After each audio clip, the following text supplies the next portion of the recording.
Once upon a time, the gods did not simply watch from the heavens. They walked among us, governed our world, and ruled for ages so vast they shattered every sense of human time. Imagine kings who reigned not for decades, not for lifetimes, but for tens of thousands of years. What kind of rulers were these beings, and what did they bring to the earliest humans? This isn't a fairy tale. This is written in clay, buried for millennia, and uncovered in the ruins of Mesopotamia. A record so precise, so structured, that to dismiss it as myth feels more like denial than scholarship. Tonight, we step into the mystery of the Sumerian King List, an artifact that whispers of divine kings who may have been more than human. The story begins in the early 1900s. Archaeologists digging at Nippur, in what is now Iraq, pulled from the dirt fragments of a clay prism. It was no larger than the size of a man's hand, but the words etched into it were explosive. Hermann Hilprecht and his team had discovered what became known as the Weld-Blundell Prism. Its inscriptions listed the names of kings, their cities, and, most shocking, the lengths of their reigns. Some were believable, some aligned neatly with rulers we know from history, but the earliest names carried numbers that bent reality itself. One king ruled for 28,800 years, another for 36,000, a third for 43,200 years. Together, the first 8 kings of this list governed the earth for a staggering 241,200 years. If the average human lifespan is 100 years, these reigns were 200 times longer than the entire span of recorded history. Yet the document did not treat them as myth, but as fact. Official, blunt, administrative fact. It is one thing to write poetry about gods. It is another to carve bureaucratic records of rulers and their years of power. At first, scholars wanted to laugh. They said, surely these numbers must be symbolic. Surely this was a metaphorical way of describing greatness. But the deeper they looked, the harder it became to dismiss. For one reason, after these impossibly long-lived kings, the king list continues with rulers whose reigns shrink into the normal range of human lives. Rulers we know existed. Gilgamesh, the hero of legend, appears on the list, and archaeology confirms his existence as a king of Uruk. Other names match with historical rulers, their monuments still standing in the deserts of Mesopotamia. The line between myth and history isn't broken. It flows seamlessly from one into the other. If the second half of the list is grounded in verifiable fact, then on what basis can the first half be rejected? Why would ancient scribes mix fantasy with truth in such a calculated, precise manner? And why attach such exact numbers to reigns if they were only symbolic? These were not vague exaggerations. A king who lived a very long time. These were numbers divisible by 3,600, the Sumerian sacred unit known as a sar. Every reign, no matter how absurd, was structured according to this mysterious mathematical rhythm. Cycles within cycles, patterns etched into the very foundation of kingship. And here's where it gets more unsettling. The Sumerians themselves insisted that kingship did not rise from human ingenuity. They wrote that it descended from heaven. In their worldview, the throne was not invented by mortals. It was bestowed, appointed, lowered down from the divine. Which brings us to the first king on the list, His name was Alulim. To the Sumerians, he was not just a man. He was the very first king of Earth, chosen by forces beyond our comprehension. Alulim ruled from the city of Eridu, the place the Sumerians regarded as the first true city. Eridu was not a wandering camp or tribal gathering. It was deliberate, monumental, and sacred. They said the gods themselves ordered its construction. Archaeology has indeed uncovered ancient temple foundations at Eridu dating back to 400 BCE, some of the oldest in the world. It was here that kingship descended, and it was here that Alulim began his reign. But his years on the throne stretch into the absurd 800 of them. That's 8 SARs exactly. 8 perfect cycles of Sumerian sacred time. To the scribes, this wasn't a myth. It was math. Think about this. To modern minds, such numbers are ridiculous. But to the Sumerians, they reflected cosmic design. The number 600, was not random. It represented a complete celestial cycle. 8 cycles meant balance, completion, perfection. If Alulim's reign was myth, it was myth written in equations, not imagination. And when you reference these lifespans with other ancient traditions, the Hindu Yuga cycles, the Egyptian lists of divine kings, the biblical genealogies of patriarchs, you find the same haunting theme. Rulers who lived not just long lives, but impossibly long ones, always before a flood, always before the great catastrophe that reset the world. Which brings us to the flood itself. The Sumerian King List is careful. After the reigns of these 8 kings, the record is interrupted by a line, a single sentence. Then the flood swept over. Just like that. The deluge that ended their world. The timing is chilling.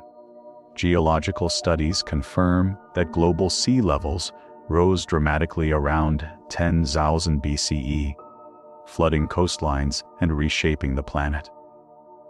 Is it coincidence that the King List places the flood at this exact transitional moment, when the long-lived divine kings vanish and human rulers with normal lifespans take their place? Or is the list preserving a memory of real events? Events so ancient, so catastrophic, that they became the dividing line of human history. This is why the Weld-Blundell Prism shakes the foundations of what we think we know. Because if Gilgamesh, a man we can prove, stands on the same list as kings who reigned for 36,000 years, then maybe, just maybe, the boundary between history and mythology is thinner than we dare to admit. And if kingship truly descended from heaven, then who or what were these beings that claimed the earth for over 200,000 years? Before we move on to the next king and the secrets he held, take a second to subscribe to Mystery Vault. This is only the beginning. You won't want to miss what comes next, because the next ruler makes Alulim look almost ordinary. Stay with me. After Alulim's extraordinary 800-year reign, kingship did not vanish back into the sky. It remained on earth. It passed to another name, carved carefully into the Sumerian King List, Alalgar. He was the second ruler of Eridu, and his tenure dwarfed even his predecessor. The tablets credit him with a reign of 36,000 years. Think about that. 36,000 years of uninterrupted rule. In our modern world, civilizations rise and fall in centuries, sometimes decades. But here was a king who supposedly governed longer than the entire history of agriculture. writing, and empire combined. Who was Alalgar? Ancient texts describe him not as a conqueror or warrior, but as a figure of vision, one who brought stability and sacred order to the city of Eridu. If Alulim's reign symbolized the descent of kingship, the beginning of something divine, then Alalgar's rule transformed it into an institution. Under him, Eridu flourished, not just as a religious capital, but as a center of city building, sacred architecture, and governance. In many ways, he was the ruler who turned kingship into something Earth could not do without. But archaeology complicates the picture. At Eridu, excavations have revealed structures that seem impossibly advanced for their time, temples aligned to celestial bodies, layouts that suggest knowledge of mathematics and astronomy beyond what should have been known in 5000 BCE. Scholars debate whether this was coincidence or evidence of a lost science. Ancient astronaut theorists point to Alalgar's reign as proof that Eridu was more than a human settlement. They argue it was a staging ground, a kind of colony, for non-human intelligences who seeded civilization itself. And here's the catch. If a being truly ruled for 36,000 years, what kind of being could it have been? Not human, certainly. Not even superhuman. That lifespan implies a biology, or perhaps a technology, completely outside our experience. To the Sumerians, this was not shocking. They believed their rulers were divine, appointed directly from heaven. But to us, it forces the uncomfortable question: were these kings mortal at all, or something closer to gods, or even extraterrestrials? The Sumerians used cycles of 300-600 years, the Sar, as the foundation of their calculations. Alalgar's 36,000 years fit perfectly into this divine math, exactly 10 Sars. To the scribes, these numbers weren't absurd. They were deliberate, cosmic. And the pattern continues with the next ruler, a figure whose reign stretched even further in Enmenduranna. His name is attached not to Eridu, but to another mysterious city, Bad Tibira. Bad Tibira means wall of the metalworker. It was remembered as the sacred forge of the gods, the place where metallurgy, the divine art of shaping stone and metal into tools, first appeared on earth, and the king who ruled it, Enmenduranna. His reign lasted 200 years, 12 Sars exactly. Again, too exact to be random, too structured to be a fable. What did Enmenduranna bring to the world? If Alalgar gave earth sacred order, Enmenduranna brought fire, craft, and industry. The ancients linked him to metallurgy, production, and divine transformation. Here's something uncanny. Across cultures, the introduction of metal is always tied to gods. The Greek Hephaestus, the Egyptian Ptah, the Hindu Vishvakarman, all divine figures who forged tools and weapons for humanity. And in Sumer, that divine craftsman was tied to Bad Tibira, to Enmenduranna, and to a reign so vast it reads like eternity. Was this king a human blacksmith, elevated by myth? Or was he a representative of something far stranger? A being whose knowledge of metalwork came not from discovery, but from inheritance. But we're not finished. After Enmenduranna's 200 years, the throne passed to Enmenduranna, another ruler of Bad Tibira. His name means Lord of the Great Me. In Sumerian tradition, the Me were divine decrees, cosmic laws that governed civilization. knowledge handed down by the gods themselves. Enmenduranna's reign lasted 800 years, the same as Alulim's, again tied to the number 8, to cosmic completion. Unlike the industrial reputation of Enmenduranna, Enmenduranna was remembered for something else: celestial wisdom. He was not a forger of tools, but a reader of the skies. Under Enmenduranna, humanity is said to have first tracked celestial cycles, the rhythms of stars and planets. Imagine, tens of thousands of years before modern astronomy, a king ruling not through conquest, but through knowledge of the heavens. He was the archetype of the scholar, king, the celestial engineer. If Alulim brought kingship, and Alalgar shaped its order, Enmenduranna brought divine wisdom.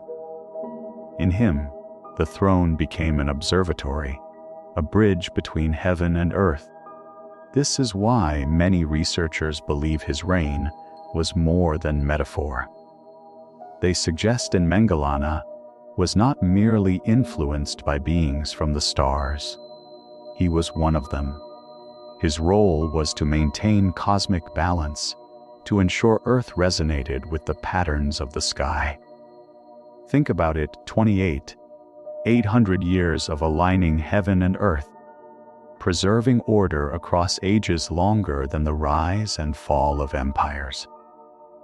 Was this the first astronomer in history, or the last memory of a divine administrator operating on a scale we cannot fathom? By this point, the King List has delivered rulers with reigns of 800, 36 and 43, 200 years. Each reign precise, deliberate, written not in poetry but in administration. And yet, as impossible as these spans sound, the pattern remains constant. If the later rulers are real, then why record these first rulers in the same manner, unless they, too, were believed to be real? And now comes the next name, one that would blur the line even further between history, mythology, and religion. His name was Dumuzi, called the Shepherd. Unlike the kings before him, Dumuzi's legacy did not end with the King List. It spilled into myth, poetry, and scripture. He became more than a ruler. He became a god, and his story, perhaps more than any other, reveals how these ancient kings transformed into something eternal. But before we dive into Dumuzi's reign and the death and rebirth cycle that turned him into a divine archetype echoed across Egypt and even Christianity, take a moment to subscribe, because what you're about to hear is not just about kings. It's about resurrection, sacrifice, and a God who may have walked this earth for 36,000 years. You won't want to miss this. Dumuzi the Shepherd. His name alone separates him from the other kings of the antediluvian age. Where Alulim and Alalgar are remembered only in fragments, Dumuzi's story echoes across hymns, myths, and epics. According to the Sumerian King List, he ruled from Bad, Tibra for an astonishing 36,000 years, 10 full sars of reign. But his memory did not stay confined to reign lengths or city names. Dumuzi became something more, something immortal. Unlike earlier kings described as rulers of temples and cities, Dumuzi was remembered through myth as a figure bound to cycles of life and death. In later Mesopotamian stories, he became the lover of Inanna, the goddess of love and war. His tale unfolds in a way no ordinary kings should. Dumuzi dies, descends into the underworld, and returns again. Half the year he dwells in the shadow of death, and half he rises, bringing renewal, fertility, and spring. The Sumerians gave him the title of the Shepherd, not because he tended sheep, but because he guided humanity through the cycle of decay and rebirth. This pattern should sound familiar. In Egypt, Osiris embodies death and resurrection. In the Levant, Tammuz is mourned and reborn.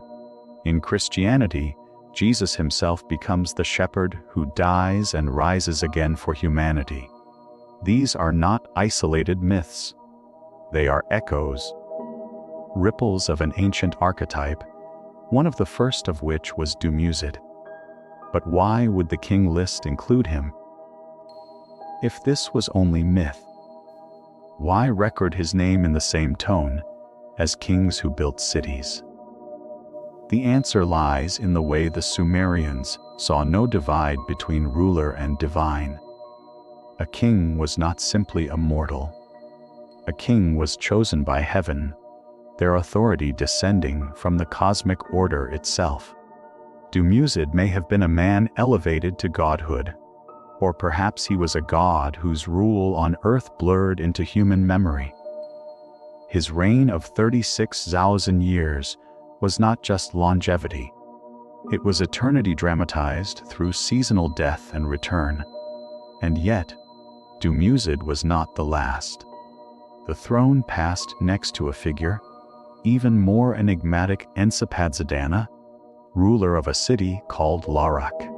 The King List records his reign as 800 years. But unlike Dumuzid, we have almost nothing of him beyond his name. No hymns, no myths. No tales of gods or love or death. Only a city that remains lost. Larak, a name whispered in Sumerian texts as one of the 5 cities before the flood. But no ruins have been found. No excavations have revealed its streets. Some scholars say it may lie buried somewhere near the Tigris. Others believe it may never have been a physical city at all, but a symbolic one, a city of law, of healing, of balance. Some even argue it was part of a global grid, one node of an energy system established by the gods themselves to regulate Earth's flow. If that sounds like fantasy, consider this: Eridu, Bad, Tibera, Sharopak. All cities once dismissed as myth were eventually found. Is Larak the final missing piece? Or was it erased, deliberately hidden, to protect what it once held? Enmenduranna's silence is deafening. His reign lasted 800 years, but not a single myth about him survived. And yet, his name is preserved on the King List with precision, as if the scribes wanted to ensure that even if the city disappeared, the memory of its ruler would not. A hidden king of a hidden city. Suspicious, isn't it? From the shadow of Larak, kingship passed again. This time to Enmenduranna, ruler of Sippar. His reign is listed at 21,000 years. And unlike Enmenduranna, Enmenduranna carries a legend that feels eerily familiar. He is described as a king who had a special relationship with the gods, one who was taken into heaven without dying. A stop for a moment. That phrase should send chills down your spine. In the Hebrew Bible, one man is said to have walked with God and vanished: Enoch. He, too, was taken without death. And here, in Sumerian memory, we find the same idea attached to Enmenduranna. A king who learned divination, astronomy, and celestial secrets directly from the gods themselves. He was not just a ruler, he was an initiate, a chosen one. What does "taken to heaven" mean? Was it metaphor? Or could it be literal? Ancient texts speak of Enmenduranna entering a craft, rising into the heavens, learning mysteries of the stars. Some suggest this was not poetic language, but the oldest memory of a man lifted into something beyond Earth. Whether that means divine ascension or alien abduction depends on the lens you use. But the similarities to Enoch cannot be ignored. Both men linked with astronomy, both mediators between heaven and earth, both removed without death. Is it possible that the biblical authors were echoing much older Mesopotamian traditions, rebranding Enmenduranna's story into the narrative of Enoch? If so, then the King List is more than Sumerian. It is the rootstock of myths that shaped the world. Enmenduranna's reign of 21 Zalozan years closes the circle toward the flood. He is remembered as a bridge between human and divine, as if his role was to carry the wisdom of heaven directly to earth before everything was wiped away. For 21 millennia, he ruled Sippar, one of the 5 antediluvian cities. Sippar itself is remembered as a place of learning, justice, and divine presence. And it is here that the last traces of heavenly kingship appear before the storm. So, let's recap Dumuzid, the king who became a god through cycles of death and rebirth, and Sapadzadana, the silent king of a city lost to time, and Enmenduranna, the chosen one who walked with gods and was taken to heaven.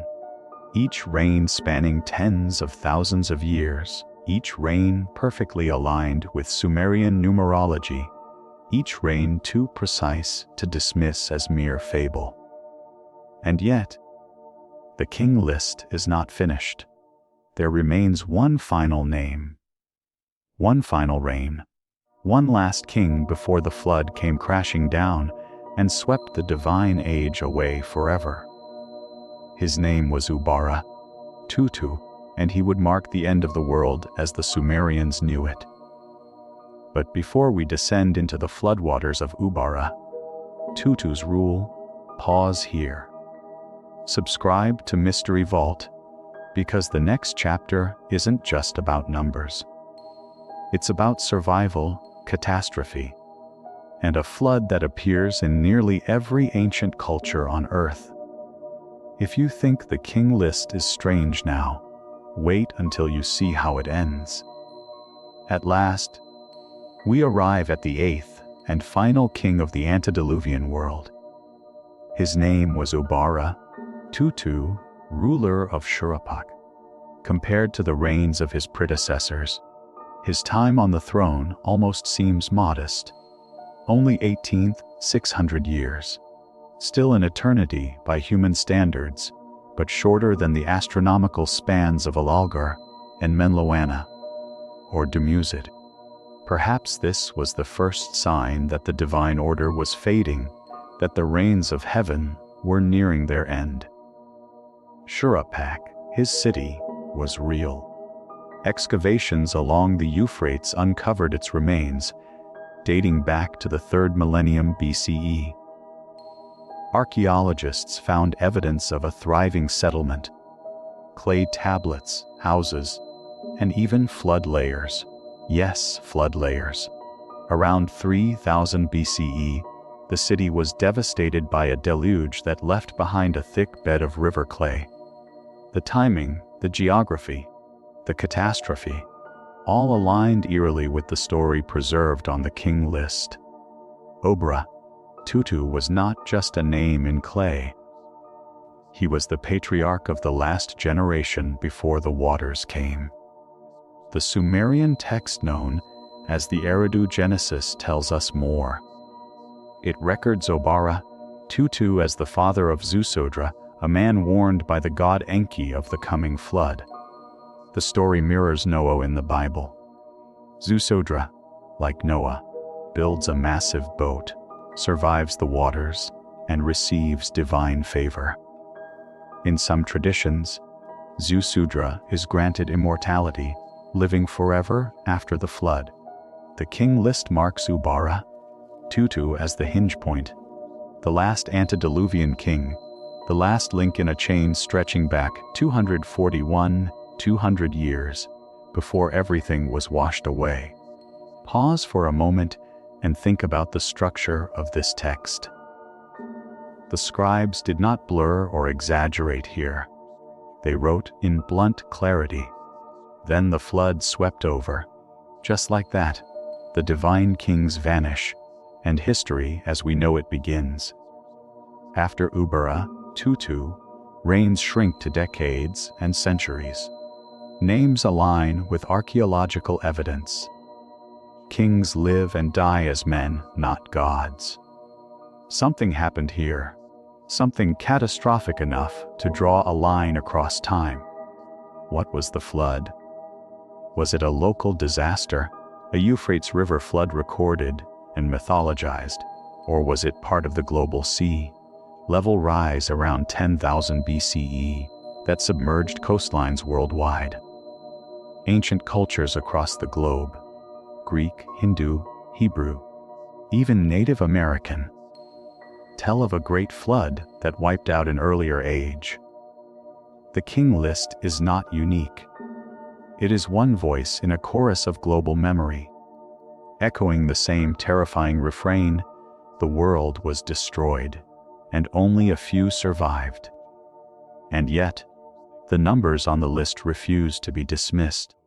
Why give Ubara-Tutu 600 years? Why not a neat, round exaggeration like 1,000? Why mark his reign so precisely, as if it were calculated by cycles? The Sumerians were meticulous with their math. Every reign fits the pattern of the Sar, 600 years. Ubara-Tutu's span equals 5 Sars plus 600 years. Not myth, not poetry, but deliberate numerology. It is as if the scribes wanted us to see the rhythm, to recognize that these were not random fables but structured cycles, cosmic patterns encoded into history. So who was Ubara-Tutu really? A man, a god, a hybrid being appointed to rule until the end. Some researchers suggest he was a transitional figure, the last of the divine kings, but already tethered to human lifespans. His son Zusudra becomes the great survivor, the Noah of Mesopotamia. Perhaps Ubara-Tutu's shorter reign signals a weakening of divine power, the thinning of the veil between gods and mortals. When the flood came, the age of immortal kings ended forever. But here's the part that scholars cannot explain away. The flood marks a real turning point in archaeology. Around the same period, the world sees shifts in climate, sea level changes, and cultural collapses. The Sumerian King List mirrors geological and cultural upheaval so closely that coincidence becomes difficult to claim. The tablet records the end of an age, not just mythically, but historically. And then there is the haunting question. If the later kings on the list are real, flesh and blood rulers we can verify, why would the earliest kings be recorded with such consistency if they were not believed to be real as well? Why preserve their names at all? Why risk ridicule by inscribing reigns of 43 to 200 years if the intention was purely symbolic? These questions linger like shadows unanswered. Across cultures, divine kings who lived impossibly long lives are remembered as the first rulers. Whether in Egypt, where gods reigned before men, or in India, where the yugas span thousands of years, or in the Bible, where patriarchs lived for centuries. Always the same pattern. Always a great flood cutting the story in two.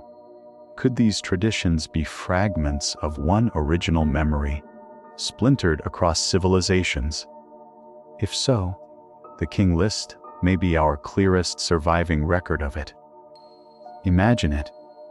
For over 200,000 years, Earth was not ruled by humans, but by beings with lifespans stretching into the tens of thousands.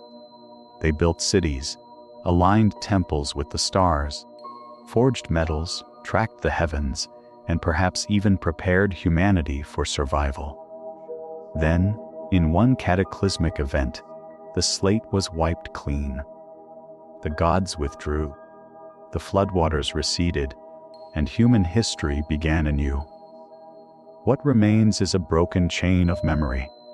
The King List, a clay prism covered in cuneiform, whispering of an age when heaven ruled earth. And here's the most chilling thought. If kingship truly descended from heaven once, what stops it from descending again? The Sumerians didn't say the connection was severed forever. They said it was interrupted, which means, what if the return has yet to come? The Weld-Blundell Prism rests quietly in the Ashmolean Museum today, but its words burn with questions. Did gods, or beings mistaken for gods, once rule our world for hundreds of thousands of years? Was Ubara-Tutu the last of them? And is the flood the line that hides a history we were never meant to remember? The Sumerian King List does not give us answers. It gives us riddles carved in clay. And perhaps that is why it survives, because riddles never die. So I leave you with this. If Gilgamesh was real, if Sharapak was real, if the flood was real, then who were the 8 kings that came before? Were they symbols, or overlords of flesh and blood? The mystery endures. If you want to dive deeper into the gods who once ruled Earth, into the possibility of the Anunnaki and the forbidden histories they left behind, tap the next video on your screen right now. Like, share, and subscribe to Mystery Vault, because this is only the beginning. Once you enter the vault, there is no going back. Keep your mind open, and until next time, stay curious.